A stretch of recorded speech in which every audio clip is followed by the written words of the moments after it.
So, are you a talebearer? Do you tell stories? Thank you for joining. My name's Lewis. Welcome to your daily encouragement. Today we're going to be going out of the book of Proverbs, the 27th or 26th chapter, verse number 20. Now, if you're new to my channel here or new to these videos, what I do is I just share a couple of thoughts over a verse or two. Yes, last video we did a passage, but the goal is intended to be just a short, little, quick encouragement, something to get you to, for lack of a better term, be encouraged. And there are verses or a verse or verses that tend to speak a little bit to me, especially going through life as I'm going through it currently. And hopefully it ends up being an encouragement to you. Today, again, we're going to be going out of the book of Proverbs. It was actually during a message I heard, and it just stuck out. And I was just thinking, wow, this is really helpful, hopefully. Now, you're either going to be one of two people in this story. You either are a talebearer or you know someone that's a talebearer. I mean, pretty straightforward and simple. Now, understand as we tell these verses, as we go over these stories, my goal is not to get you to be someone's like the principal or someone's educator, so to speak, to tell them, hey, stop being a talebearer. But if you've gone along with us through these different verses, these different videos, my goal is to teach people and to help people understand that they're responsible for their actions, they're responsible for their responses, and they're responsible for the things that they do.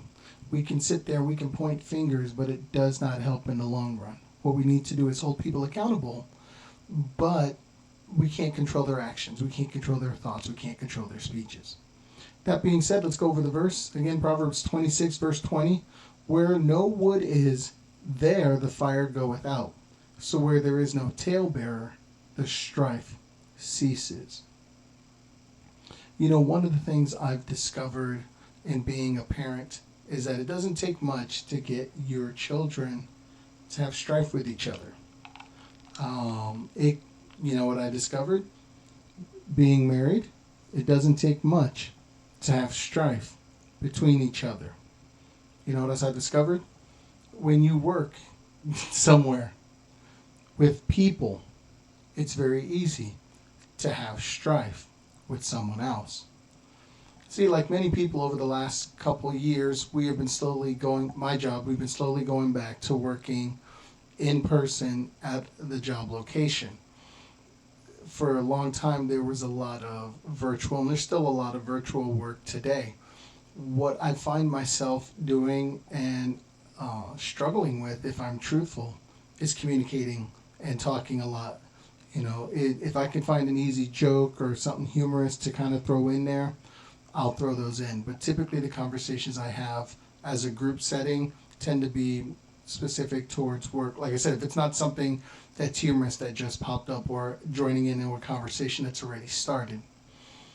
What I struggle with, though, is that I struggle with being an extrovert. Now, people that know me will laugh when I say that, but I do. I struggle. It's actually a physically demanding process to make myself be an extrovert. Can I do it? I can, because I've been in environments where I kind of had to, and I'll do it and have no issue, no problem with it. But I will catch myself really not starting conversations at times because it takes so much effort for me.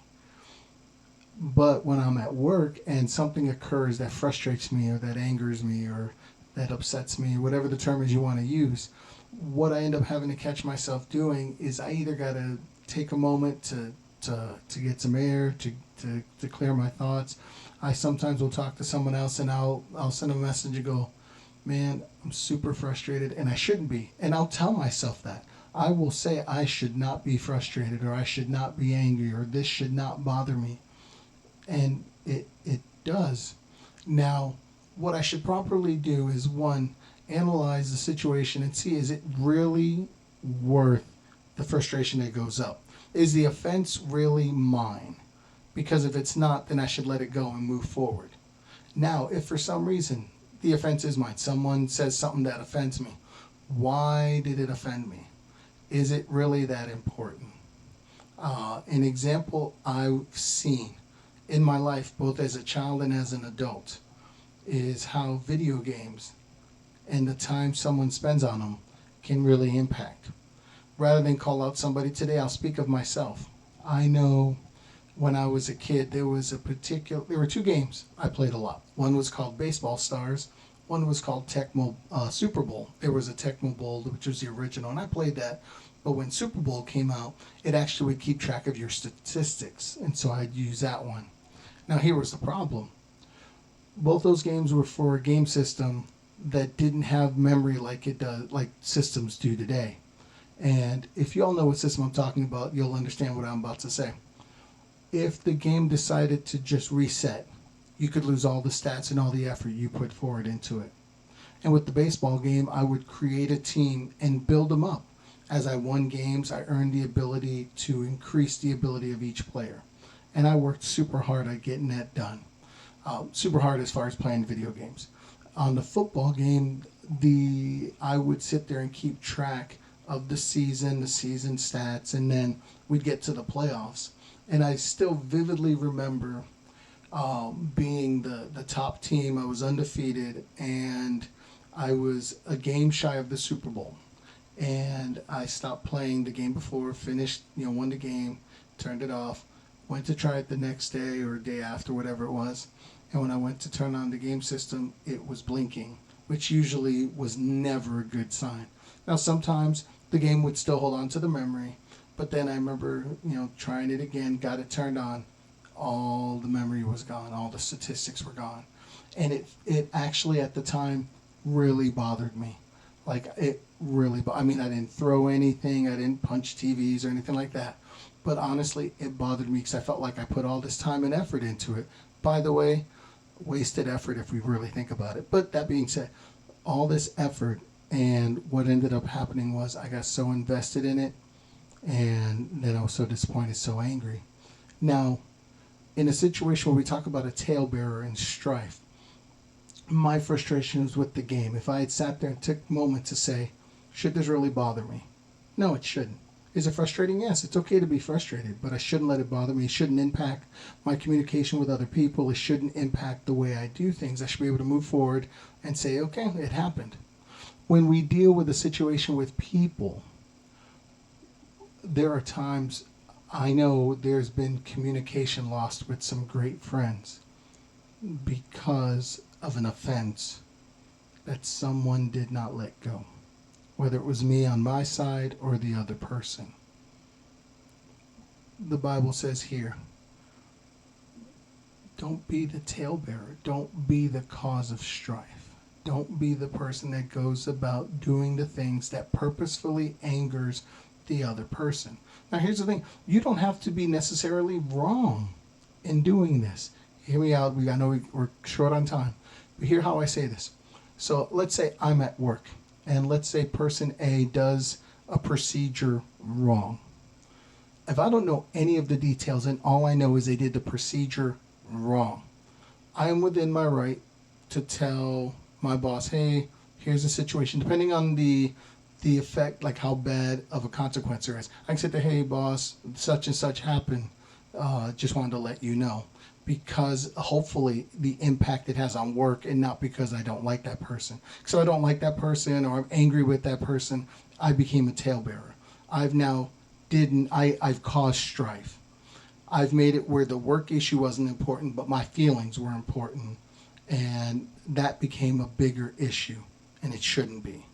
Now, if I sit there and I can go to the person and go, hey, and I've got a couple coworkers, they tell me to do this. I'll go up to them and go, hey, bud, here's what happened. Can you check on it real quick? Because maybe I'm looking at it wrong. And they'll go back and look and go, oh, yeah, X, Y, Z, whatever the reason is. And then we've addressed it, and I don't become a talebearer. Now, is it wrong to necessarily tell my boss? No. But what is the reasoning and the purpose behind it? Am I trying to start more issues or more problems, or do I want to sit there and not be the talebearer? That's what we need to be doing. Now, I'm not wrong telling my boss if my purpose is, hey, this is something that you and I have talked about before. It's occurred, and you told me to let you know if this ever comes up. And my goal is for workplace improvement or personnel improvement, as opposed to I want to be bitter and angry against them. So you say, Lewis, how can this be encouraging? Because if I don't want strife with other people, I need to do my best to not cause strife myself. So God tells us to let it go. God says, give it to me. Cast your care on me. And he gives us instructions on how we can deal with people.